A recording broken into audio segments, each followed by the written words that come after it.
اعوذ باللہ السمیع العلیم من الشیطان اللعین الرجیم بسم اللہ الرحمن الرحیم الحمد للہ المتجلی لخلقہ بخلقہ والظاہر لقلوبہم بحجت خلق الخلق من غیر رویۃ الصلاة والسلام علی رسولہ الکریم وخاتم النبیین وجد المعصومین ابی القاسم محمد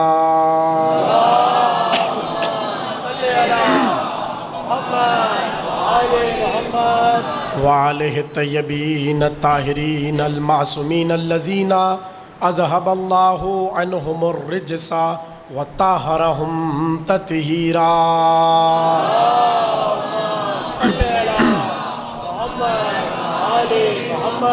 ولعنت اللہ علی اعدائہم اجمعین من الآن الى قیام یوم الدین اما بعد فقد قال رسول اللہ صلی اللہ علیہ وآلہ انی تارک فیکم الثقلین کتاب اللہ و اطرتی اہل بیتی ان تمسکتم بہما لن تضلوا بعدی ولن یفترقا حتی یرد علی الحوض صلوات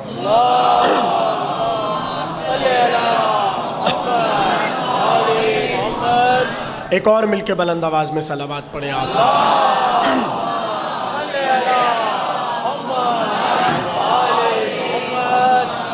1446 ہجری کے عشرہ محرم کی امامیہ عزا خانے میں آپ حضرات چوتھی تقریر سماعت فرما رہے ہیں۔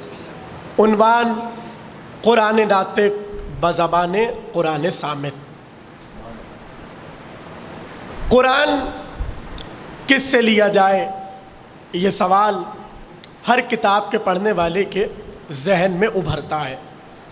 نبی یہ بات جانتے تھے کہ جو کتاب میں ان کو دے کر جا رہا ہوں اور ان کے حوالے کر کے جا رہا ہوں، وہ کتاب نہ بول سکتی ہے، نہ ٹوک سکتی ہے، نہ ڈانٹ سکتی ہے، نہ ڈپٹ کر سکتی ہے، کچھ بھی نہیں کر سکتی، اس لیے کہ یہ خاموش ہے۔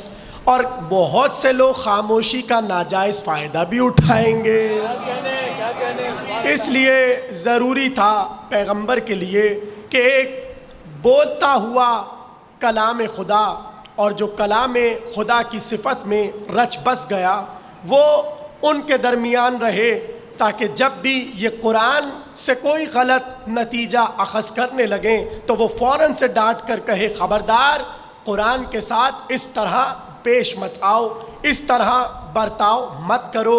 یہی وجہ ہے کہ جب صفین میں علی کے مقابل قرآن کو بلند کیا گیا تو علی نے ڈانٹ کر یہی کہا خبردار، خاموش قرآن کے دھوکے میں نہ آنا، بولتا ہوا قرآن میں ہوں۔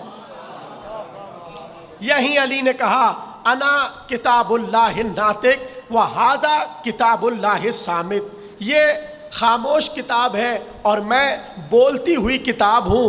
نبی جانتے تھے کہ بغیر علی کے اگر زمانہ کسی سے تفسیر لے گا تو یہ گمراہ ہو جائے گا، اس لیے مسجد نبوی کے منبر پر پہلے دن ہی نبی نے کہہ دیا جو بھی علی کے علاوہ کسی سے بھی تفسیر لے گا وہ خاسرین میں سے ہوگا، ہالکین میں سے ہوگا۔ یہ تو نبی کا جملہ تھا کہ بغیر علی زمانہ قرآن سے ہلاک ہو سکتا ہے، وہ بعد میں کسی نے کہا کہ علی نہ ہوتے تو ہم ہلاک ہو جاتے۔ ذرا سا تمہید باندھ لیں، اس لیے کہ آج عجیب رخ پر ہمیں تقریر کو لے کر جانا ہے۔ قرآن صامت ہے، ضروری ہے کہ ایک ایسا قرآن کا قاری ہو اور قرآن کا سمجھانے والا ہو جو اپنے نطق کے ذریعے بتائے کہ یہ خاموش کتاب کہہ کیا رہی ہے۔ اب چونکہ ان لوگوں سے قرآن نہیں لیا جنہیں نبی وارث بنا کر گئے تھے، تو اب جب ہم کہتے ہیں فلاں سورہ علی کی شان میں آیا، فلاں آیت علی کی شان میں آئی، تو زمانہ کہتا ہے اگر واقعاً علی کی شان میں اللہ کو آیت رکھنی تھی تو اللہ نام لے لیتا، آپ سے بھی سوال ہوتا ہے کہ اگر واقعاً علی کا ذکر قرآن میں کرنا تھا تو اللہ نام لے لیتا. اللہ کے لیے کیا مشکل تھا کہ علی کا نام لے لیتا؟ لوگوں کے لیے مشکل تھا علی کا نام برداشت کرنا. اس لیے کہ بڑے بڑے علماء ہمارے کہہ گئے کہ اگر علی کا نام قرآن میں آ جاتا یہ دشمن علی میں قرآن چھوڑ دیتے. نعرہ حیدری، حیدری، بہترین سلوات.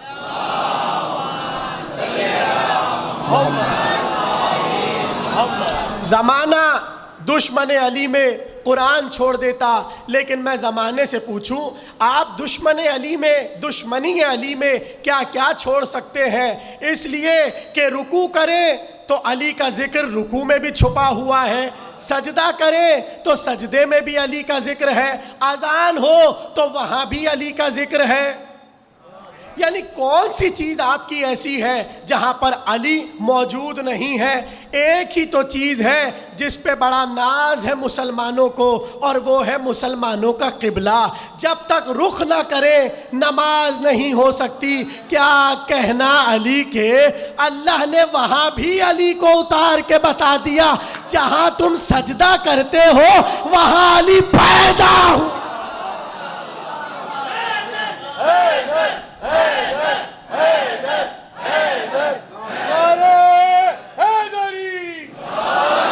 کہاں تک مسلمان علی سے بچتے ہوئے چلیں گے؟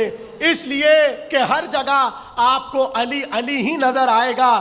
مجھے بند یاد نہیں ہے مگر پیام اعظمی صاحب کہہ گئے علی ایک ہی جگہ پر نہیں ہے، اگر وہاں جانا چاہتے ہیں تو چلے جائیے تاکہ علی سے چھٹکارا مل جائے، اور اس جگہ کا نام ہے جہنم. اس جگہ کا نام ہے جہنم. وہاں تشریف لے جائیے. وہاں جنہیں آپ چاہتے ہیں ان سب کا ذکر شب و روز ہوتا، ان کا ذکر شب و روز ہو رہا ہے، مگر جہنم میں علی کا ذکر نہیں ہے. تو سوال تو یہی ہے کہ جہاں آپ یہ کہتے ہیں کہ یہ سورہ علی کی شان میں، یہ آیت علی کی شان میں، کیا مشکل تھا اللہ آیت رکھ لیتا اور نام لے لیتا؟ تو جب یہ سوال ہوا ناطق قرآن چھٹے امام جعفر صادق علیہ السلام، راوی آیا اور آ کر کہنے لگا فرزند رسول زمانہ ہم سے کہتا ہے کہ بڑا تم قرآن سے اہل بیت کے فضائل پڑھتے ہو اور کہتے ہو قرآن صامت میں قرآن ناطق کا ذکر ہے. قرآن صامت قرآن ناطق کا قصیدہ پڑھ رہا ہے تو کہاں ہے ذکر؟ ہمیں تو نظر نہیں آتا. اس لیے کہ نہ کہیں قرآن میں حسن لکھا ہے، نہ حسین لکھا ہے، نہ علی لکھا ہے، نہ فاطمہ لکھا ہے. کسی کا نام قرآن میں نہیں ہے. اگر ہوتا تو آیت اللہ لکھ دیتا اور بتا دیتا. عجیب صبح قیامت تک کے لیے ایک ایسا سوال کر کے سب کو بتا دیا کہ علی کہاں پر ہے، حسن کہاں پر ہے، حسین کہاں پر ہے. بولے تھوڑا سا بولیے. اس نے کہا پورے قرآن میں کہیں حسن نہیں لکھا، کہیں حسین نہیں لکھا، کہیں علی نہیں لکھا. زمانہ یہی کہتا ہے بڑا یہ قرآن سے اہل بیت کے فضائل پڑھتے ہیں. اور عباس علی ہادی نے تو انتہا کر دی، انہوں نے موضوع ہی رکھ دیا قرآن صامت قرآن ناطق. تو ذکر تو قرآن میں ہے ہی نہیں، کیا کریں؟ یہی سوال اس نے امام سے کیا. امام ٹھہرے، مسکرائے اور کہنے لگے یہ بتاؤ قرآن میں نماز کا ذکر کتنی جگہ پر ہے؟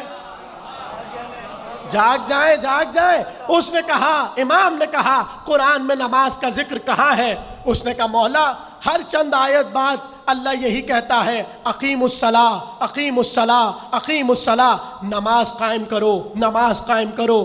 امام نے کہا اچھا یہ بتا زکوٰۃ کا ذکر قرآن میں کہاں کہاں ہے؟ اس نے کہا جہاں نماز کا ذکر وہیں پر زکوٰۃ کا ذکر. امام نے کہا ٹھہر بس اتنا بتا. جہاں اتنا اس نے بار بار کہا نماز قائم کرو، ایک بار کہہ دیتا اور باقی آیتوں میں طریقہ بتا دیتا. فجر 2 رکعت، ظہر 4 رکعت، عصر 4 رکعت، مغرب 3 رکعت، عشاء 4 رکعت کا یہ تو نہیں کیا. کہا اسی طرح اللہ بتا دیتا قیام کرنا ہے، رکوع کرنا ہے، سجدہ کرنا ہے، تشہد پڑھنا ہے. اللہ اس طریقے سے پوری نماز قرآن میں بتا دیتا. کہ مولا قرآن میں طریقہ نماز تو نہیں ہے. حیرت میں آئیں گے مسلمان، اور بات ریکارڈ ہو رہی ہے. آپ کی نماز کہاں سے شروع ہوتی ہے؟ اللہ اکبر. پورے قرآن میں اللہ اکبر ہے ہی نہیں. یعنی جہاں سے نماز کی ابتدا ہے وہ لفظ قرآن میں ہے ہی نہیں. جہاں اتنی بار اس نے کہا نماز قائم کرو، وہاں طریقہ نماز بتا دیتا. کہا نہیں مولا طریقہ نماز کا تو نہیں ہے. کہا ٹھہر جاؤ، زکوٰۃ کے بارے میں بتاؤ کیا تم کہتے ہو. کہنے لگا بہت زکوٰۃ کا ذکر ہے، مگر پورے قرآن میں اللہ نے بتایا ہی نہیں زکوٰۃ کتنی دینی ہے، کسے دینی ہے، کب دینی ہے. امام نے کہا ابھی بھی تم کچھ نہیں سمجھے جو ہم تمہیں سمجھانا چاہ رہے ہیں. اس نے کہا مولا ذرا اور گتھی سلجھائیے. کہا سنو، اس نے نماز کا ذکر کیا مگر طریقہ چھوڑا نبی پر. اس نے زکوٰۃ کا ذکر کیا، طریقہ چھوڑا نبی پر. کتنے عجیب لوگ ہیں.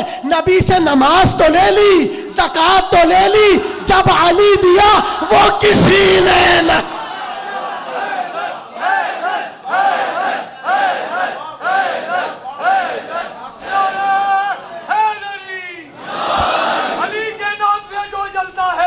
علی کے نام سے جو جلتا ہے، ہم کیوں نہ کہیں علی علی. ہمارا ایمان ہے علی، ہماری پہچان ہے علی. دونوں ہاتھ بلند کر کے نعرہ حیدری حیدری بہترین سلوات.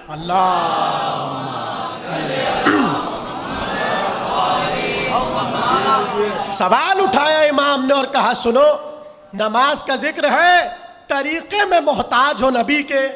زکوٰۃ کا ذکر ہے، طریقے میں محتاج ہو نبی کے. کتنا بڑا حج کا چیپٹر ہے شیعہ سنی کے ہاں. ذرا سی غلطی پہ بڑے بڑے بکرے دینے پڑ جاتے ہیں. ہاں ذرا سا غلطی ہوئی حج میں تو کفارہ ہو گیا اور بکرا دینا ہے. تو قرآن میں حج کا بکرا تو نہیں ہے. بولے جسے بات سمجھ آ رہی ہے. تو اب کون بتائے گا؟ جو شریعت کا نافذ کرنے والا ہے وہ بتائے گا کہ اگر یہ مسئلہ ہو تو یہ کفارہ، یہ مسئلہ ہو تو یہ کفارہ. تو کتنی عجیب بات ہے، مسلمانوں نے کفارے لے لیے، نبی سے فضائل.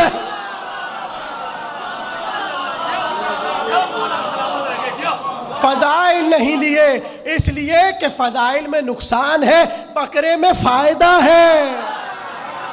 صلوات پڑھیے محمد و آل محمد.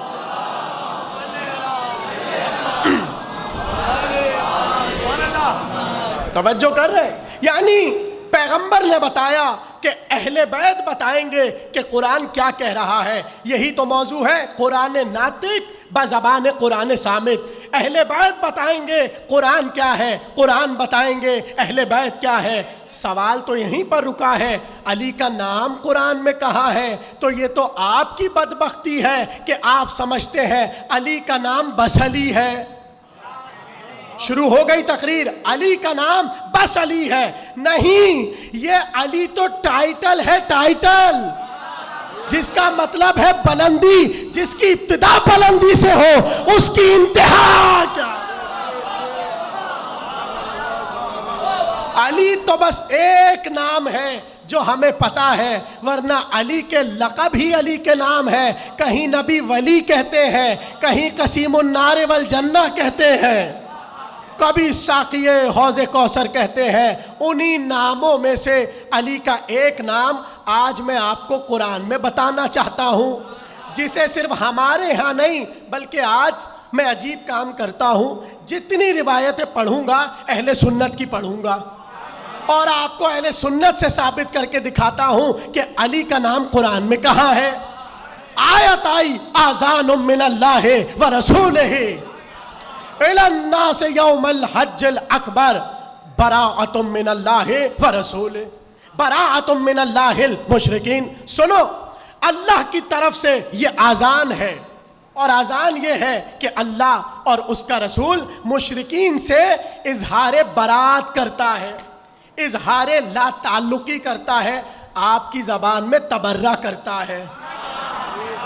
دیکھیے برات لفظ تبرے سے نکلا ہے، یعنی اگر آپ کسی سے دور ہونا چاہیں تو آپ یہ کہہ دیجئے میں ان سے بیزار ہوں، بس تبرہ ہو گیا۔ تبرے کا مطلب گالی دینا نہیں ہے، کسی کو چھوڑ دینا اس سے بڑا تبرہ نہیں ہے۔ آپ نے کہا میں فلاں صاحب سے اظہار برات کرتا ہوں، گویا آپ ان سے ہٹ گئے، ان کا دامن چھوڑ دیا، یہی آپ کا تبرہ ہے۔ تو سورہ برات میں یہ آیت ہے اذان من اللہ و رسول، اللہ کی اذان اور رسول کی اذان۔ مگر جب تک سورہ برات کا پس منظر نہ سمجھ آئے اس وقت تک پتہ نہیں چلے گا کہ اللہ کہنا کیا چاہتا ہے۔ پیغام کل اتنا تھا کہ جا کر حج کے درمیان اور حج کے موسم میں چند آیتیں سنانی تھی، مگر جن کو نبی نے دی جبریل نے آ کر کہا جنہیں دیا ہے ان سے واپس لے لیجئے اور اسے بھیجئے جو آپ میں سے ہو۔ یا رسول اللہ جنہیں بھیجا ہے انہیں بلائیے اور آپ خود جائیے سورہ برات سنانے، یا اسے بھیجئے جو آپ میں سے ہو۔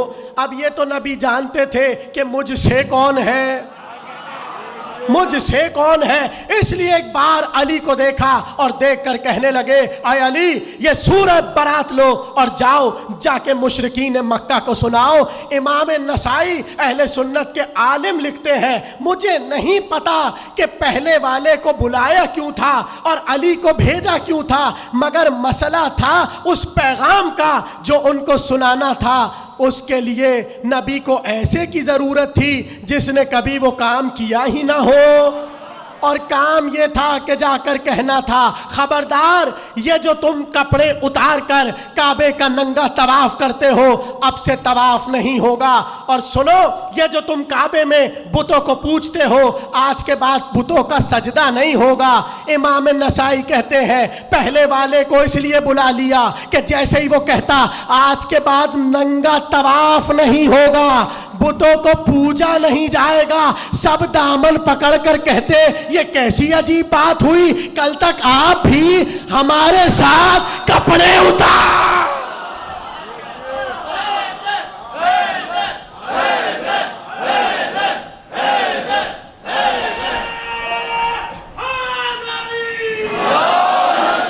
کل تک آپ بھی ہمارے ساتھ اسی طرح طواف کرتے تھے اور آپ بھی تو ہمارے ساتھ اسی طرح بتوں کے سامنے ماتھا ٹیکتے تھے۔ اچھا بہت ممکن تھا کہ انہوں نے یہ کام نہ کیا ہو اور یقیناً نہیں کیا ہوگا، ہم تو منبر پر محبت کی باتیں کرتے ہیں، لیکن جب شجرہ پیچھے دیکھا جائے گا کہیں نہ کہیں تو ایک موقع ایسا آئے گا، اس لیے کہ عرب کی یہ عادت تھی، عرب کا یہ دستور تھا، عرب کے ہاں یہ چلا آ رہا تھا، مگر علی کا شجرہ اتنا پاک تھا کہ علی کو بھیج کر بتایا۔ کوئی یہ بھی نہیں کہہ سکتا علی تم نے نہیں کیا تو کیا ہوا، تمہارے باپ نے تو کیا تھا، دادا نے تو کیا تھا۔ پتا چلا علی کو بھیج کر بتایا، نہ علی نے خود کیا، نہ باپ نے کیا، نہ دادا، تو جس نے نہیں کیا اس کے شجرے پہ تو بحث ہوتی ہے، جس نے کیا اس کے شجرے پہ بات۔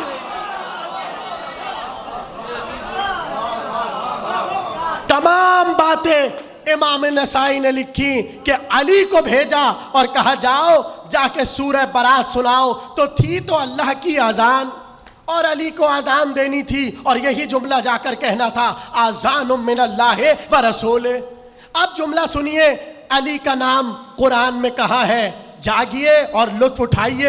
علامہ جلال الدین سیوطی اہل سنت کے امام صاحب تفسیر در منصور جب اس آیت کی تفسیر لکھتے ہیں تو نیچے عجیب روایت لکھتے ہیں، کہا سنو مشتق ایک روایت پہنچی ہے، راوی کہتا ہے کہ میں امام زین العابدین علیہ السلام پیچھے والوں کی توجہ ہے، راوی کہتا ہے لکھ کون رہا ہے؟ امام جلال الدین سیوطی۔ میرے بچے یاد رکھیں، اب اگر کوئی آپ کو چھیڑے اور چھیڑ کر کہے علی کا نام قرآن میں کہاں ہے، تو آپ ان کو علامہ جلال الدین سیوطی کا حوالہ دیں اور آیت پڑھیں اور کہیں جا کر دیکھ لو. اس میں انہوں نے روایت لکھی, راوی نے امام سے پوچھا کہ علی کا نام قرآن میں کہاں ہے. ایک بار امام مسکرائے اور کہنے لگے اِنَّا لِعَلِيٍّ الْأَسْمَاءُ فِي الْقُرْآنِ لَا يَعْرِفُهَا النَّاسُ. سنو, علی کے قرآن میں بہت سارے نام ہیں. علی کے قرآن میں بہت سارے نام ہیں.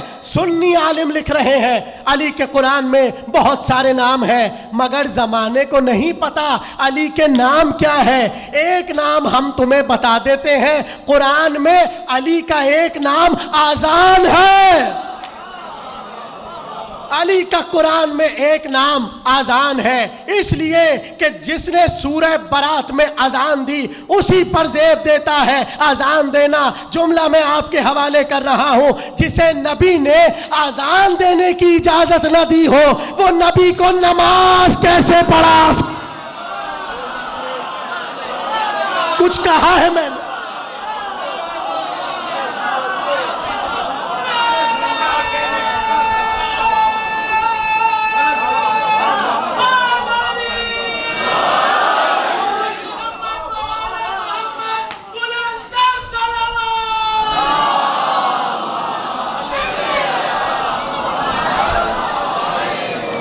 آپ سلامت رہیے جو میری بات سمجھا. ارے جسے اذان دینے کی اجازت نہ ہو بھلا وہ نماز کیسے پڑھا سکتا ہے؟ اب کوئی یہ نہ کہے کہ یہ غلط بات ہے اور یہ نہیں ہونا چاہیے. کیوں؟ ہمارا بھی تو دل کھڑتا ہے جب ہم یہ سنتے ہیں کہ نبی کو کوئی نماز پڑھائے. ارے جب وہ معراج پر گئے تو عیسیٰ منتظر ہے, موسیٰ منتظر ہے, داؤد منتظر ہے. کیوں؟ تاکہ محمد آئے تو ہم نماز پڑھیں. جو انبیاء کو نماز پڑھائے, آپ کہتے کوئی بھی نبی کو نماز پڑھائے. انبیاء کا جو نماز پڑھانے والا ہو بھلا وہ کسی کے پیچھے کیسے نماز پڑھ سکتا ہے؟ یہی سورہ برات میں علی نے کہا آذان من اللہ و رسول. اور علامہ جلال الدین سیوطی نے کہا علی کا نام قرآن میں کیا ہے؟ یہ ہے ایک روایت. اب دوسری روایت سنیے, کہتے ہیں علی کا نام زمین پر اس لیے اذان مشہور نہ ہوا کیونکہ آسمان میں جتنے آسمان ہیں ہر آسمان میں علی کا نام الگ ہے. میں علی والوں سے ہی بات کر رہا ہوں نا. ہر آسمان پر علی کا نام مختلف ہے. پہلے پہ کچھ اور, دوسرے پہ اور, تیسرے پہ اور, چوتھے پہ اور, پانچویں پہ اور, چھٹے پہ اور. چھٹے آسمان پہ علی کا نام آذان ہے. چھٹے آسمان پہ علی کا نام آذان ہے. اور وہ پتہ کب چلا؟ جب چلے نبی معراج پر. اب پتہ نہیں مجمع کیسے سنے گا. پہنچے نبی معراج پر, خوش ہو جائیں گی طبیعتیں, ایسی روایت ہے. لکھا ابن شازان نے کہ جیسے ہی نبی معراج پر پہنچے, جس آسمان پہ گئے فرشتوں نے گھیر لیا. یا رسول اللہ علی کیسے ہیں؟ یا رسول اللہ علی کیسے ہیں؟ دوسرے آسمان پر گئے, آ گئے فرشتے, یا رسول اللہ علی کیسے ہیں؟ تیسرے آسمان پر گئے, فرشتوں نے گھیر لیا, یا رسول اللہ علی کیسے ہیں؟ روایت کا جملہ نہ ہو تو میں ذمہ دار ہوں. نبی نے جبریل کو بلا کر کہا ارے جس آسمان پر جاؤ علی کیسے ہیں, علی کیسے ہیں, علی کا. مجھے تو ایسا لگ رہا ہے مجھ سے زیادہ شہرت آسمان پہ علی کی. نبی کا جملہ کا ہر آسمان پہ جہاں جاؤ یہ مجھ سے علی کے بارے میں پوچھتے ہیں. جہاں دیکھو علی کیسے, علی کیسے. ہم سے کوئی پوچھ ہی نہیں رہا ہاؤ آر یو. یا رسول اللہ آپ کا کیا عالم ہے اور آپ کیسے ہیں؟ جس آسمان پر جاؤ علی کیسے, علی کیسے. اور ایک جگہ تو انتہا ہو گئی. جب 7ویں آسمان پر گئے دیکھا ایک نوجوان کھڑا ہوا ہے, خوبصورت عمامہ پہنا ہوئے, ابا قبا پہنا ہوئے, خوبصورت نالین پہنا ہوئے. نبی نے دور سے دیکھا تو ایک بار ٹھہر گئے. ایک بار جیسے ہی نبی قریب گئے اب جو چہرہ دیکھا علی. بولے بھائی بات سمجھ. 7ویں آسمان پر نبی نے علی کو دیکھا. ایک بار جیسے ہی علی کو دیکھا نبی نے کہا علی تم ہم سے پہلے پہنچ گئے. نہیں نہیں نہیں، اب ہے باریک منزل جو میں آپ کا امتحان لینا چاہتا ہوں. ارے اس سے بڑا آپ میرا گریبان پکڑ کے پوچھئے قصر کیا ہوگا. اس لیے کہ قبلہ ہم تو یہ سنتے آئے تھے کہ جب وہ گفتگو کر رہا تھا اپنے نبی سے لہجہ علی کا تھا. ہاں، اور یہاں آپ کہہ رہے ہیں 7ویں آسمان پر نبی نے علی کو دیکھا. تو جملہ تو اب آپ کے حوالے کر رہا ہوں. جیسے ایک بار نبی نے علی کو دیکھا تو کاندھا ہلا کر کہا اے علی تم ہم سے پہلے یہاں پر آ گئے 7ویں آسمان پر. تو اس نے پکار کر کہا میں علی نہیں ہوں، میں علی نہیں ہوں. نبی نے کہا چہرہ علی جیسا، رخسار علی جیسے، زلف علی جیسی، امامہ علی جیسا، اور تم کہہ رہے ہو علی نہیں. کہنے لگا یا رسول اللہ میں تو فرشتہ ہوں، فرشتہ. کہ پھر یہ علی کا حلیہ کیا ہے؟ کہ پروردگار کو فرشتوں نے تنگ کر رکھا تھا. جب دیکھو ہمیں علی کو دیکھنا ہے، علی کو دیکھنا ہے. اب ہر تھوڑی دیر بعد اللہ سے کہتے ہیں زمین پہ جائیں تو علی کو دیکھیں، علی کو دیکھیں. ارے تمہیں سجدے کے لیے بنایا ہے یا علی کو دیکھ؟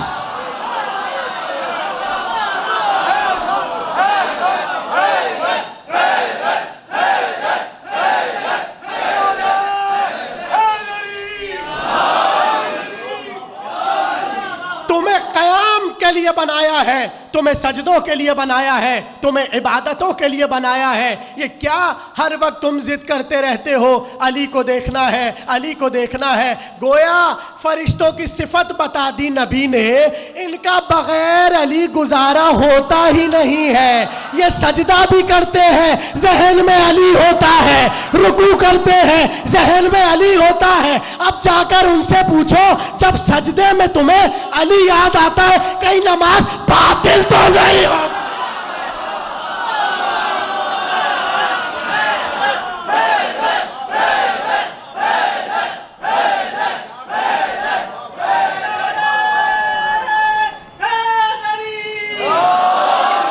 اس لیے کہ سجدہ افضل ترین مقام ہے، اور وہاں پر اگر اہل بیت یاد آ جائیں. ارے خود آپ کیا پڑھتے ہیں جیسے ہی سجدے میں جاتے ہیں سبحان ربی العالی و بحمدہ پڑھتے ہیں نا، اور پھر فوراً سے کیا پڑھتے ہیں اللہم صلی علی محمد و آل محمد. تو کیا علی یہاں پر نہیں ہے؟ درود میں علی ہے نا، اس پر ہوگی گفتگو اس لیے کہ موضوع ہے. مگر ایک جملہ تو میں اب اپنے مجمع کے حوالے کروں.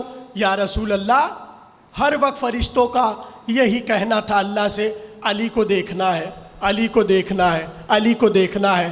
اللہ نے کہا اچھا ہم 7ویں آسمان پر ایک فرشتے کو علی کی شبیہ بنا دیتے ہیں. اب تمہیں جب بھی علی کو دیکھنا ہو اس فرشتے کو دیکھ لینا. تو زمانہ ہم سے پوچھتا ہے یہ تابوت کی شبیہ کہاں سے آ گئی، علم کی شبیہ کہاں سے آ گئی، گہوارے کی شبیہ ہم نے نہیں بنائی، اللہ بنا. علی کی شبیہ آسمان پہ اللہ نے بنائی ہے اپنے فرشتوں کے لیے. تو اس آسمان پر جب نبی پہنچے 6 پر تو اب تک تو یہی پوچھے جا رہے تھے علی کہاں ہے. مگر جب 6 پر پہنچے اب سب کہہ رہے آذان کیسے ہیں، آذان نہیں سمجھے آپ لوگ، آذان کیسے ہیں. اس لیے کہ 6 آسمان پر علی کا نام کیا؟ آذان. تو قرآن میں کتنی اذانیں ہیں اور کہاں کہاں اذان ہے میں آپ کو کیا کیا بتاؤں. مگر اتنی بات طے ہے قرآن میں جہاں بھی لفظ اذان آیا امام کے لیے. ایک تو آیت ابھی میں نے پڑھی سورہ برات کی، موضوع تو ہے نا ذہن میں، اہل بیت کا نام کہاں ہے قرآن میں؟ اہل سنت حوالہ دیا کہ علی کا قرآن میں نام اذان ہے. تو کہتے ہیں کہ 3 مقام ہیں ایسے جہاں قرآن میں لفظ اذان آیا. پہلا علی کے لیے آیا جو میں نے سنا دیا اور سنی علماء نے لکھا. دوسرا آیا ابراہیم کے لیے کہ جب ابراہیم کعبہ تعمیر کر چکے تو اللہ نے کہا ابراہیم خوب تم نے ہمارا گھر بنایا، اب ایک کام کرو لوگوں کو اذان دو. جاگیں جاگیں اے ابراہیم لوگوں کو اذان دو. اذن فی الناس بالحج قرآن کی آیت. اب ابراہیم نے دائیں دیکھا، بائیں دیکھا، آگے دیکھا، پیچھے دیکھا، کوئی ہے ہی نہیں۔ حالانکہ دیکھیے میرا موضوع یہاں کا نہیں ہے، یہ موضوع میرا کاظمین کا ہے جہاں میں ولایت معصوم پر بات کر رہا ہوں، لیکن اب چونکہ بات آ گئی تو ایک جملہ آپ کو دے کے بڑھنا چاہتا ہوں۔ اذان پر بات ہے، کہنے لگا اذن فی الناس بالحج، اے حبیب، اے پیغمبر، اے ابراہیم، لوگوں کو حج کے لیے بلاؤ۔ ابراہیم نے کہا پالنے والے، دور دور تک تو ہمیں کوئی نظر ہی نہیں آ رہا، کیسے حج کے لیے بلائیں؟ تو اللہ نے کہا اے ابراہیم تم ہماری حجت ہو، ہم نے تمہاری آواز میں یہ طاقت رکھی ہے۔ تمام سنی علماء نے اس آیت کے ذیل میں لکھا کہ ابراہیم کو اللہ نے کہا تمہاری آواز میں ہم نے یہ طاقت رکھی ہے، جب تم پکارو گے تمہاری آواز باپ کے صلب میں بھی جائے گی، ماں کے رحم میں بھی جائے گی۔ اے ابراہیم، جو جس حالت میں اس وقت ہوگا، چونکہ تم ہمارا پیغام پہنچا رہے ہو، بڑا پیغام ہے حج کا، اس لیے ہم نے تمہاری آواز میں طاقت رکھ دی کہ باپ کے صلب میں بھی سنے اور ماں کے رحم میں بھی سنے۔ اب یہاں علماء نے کہا اگر کوئی پہچاننا چاہتا ہے کہ اس نے ابراہیم کی آواز سنی کہ نہیں سنی، تو وہ اس طرح پہچانے، جو بھی دنیا میں حج کرتا ہے اور عمرہ کرتا ہے، یہ اس کی دلیل ہے۔ جب ابراہیم نے پکارا تھا اس نے لبیک کہا تھا۔ کتنا بڑا تھا حج کا پیغام جو اللہ نے صلبوں میں بھی پہنچایا، رحم میں بھی پہنچایا۔ تو زمانہ یہی سمجھ رہا تھا حج سب سے بڑا پیغام ہے، اب اس کے بعد کوئی پیغام نہیں، دین کامل ہو گیا، ہو گئی عبادتیں۔ مگر نبی کو اللہ نے روک کر کہا حج کے بعد دین کامل نہیں ہوا، ابھی کسی کی ولایت پہنچانی ہے۔ اے حبیب، ابھی دین کامل نہیں ہوا، ابھی تو کسی کی ولایت کو پہنچانا ہے، اور جب اس کی ولایت کو پہنچایا گیا دین جبھی تو کامل ہوا۔ اگر یہاں تک پہنچ گئے، جملہ آپ کے سپرد، نبی ابراہیم بڑے کام کے لیے پکارے تو اللہ صلب تک آواز پہنچا دے، رحم تک آواز پہنچا دے۔ نبی نے اتنا بڑا کام کیا، من کنت مولا فہذا علی مولا کہہ کر، تو آواز تب بھی چلی تھی۔ اب سوال یہ ہے پتہ کیسے چلے ہم تک پہنچی کہ نہیں پہنچی، ہم تک پہنچی کہ نہیں پہنچی۔ اب جو بھی علی ولی اللہ سے جڑا ہوا ہے اس تک پہنچ گئی تھی، جو چرے جا رہا ہے نہیں پہنچی۔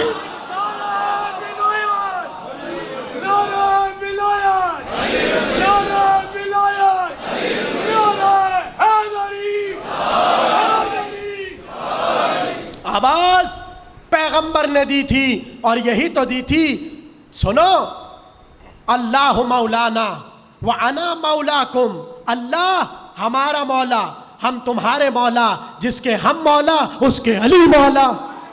تو اب پتہ کیسے چلے کہ ہم تک آواز پہنچی یا نہیں پہنچی؟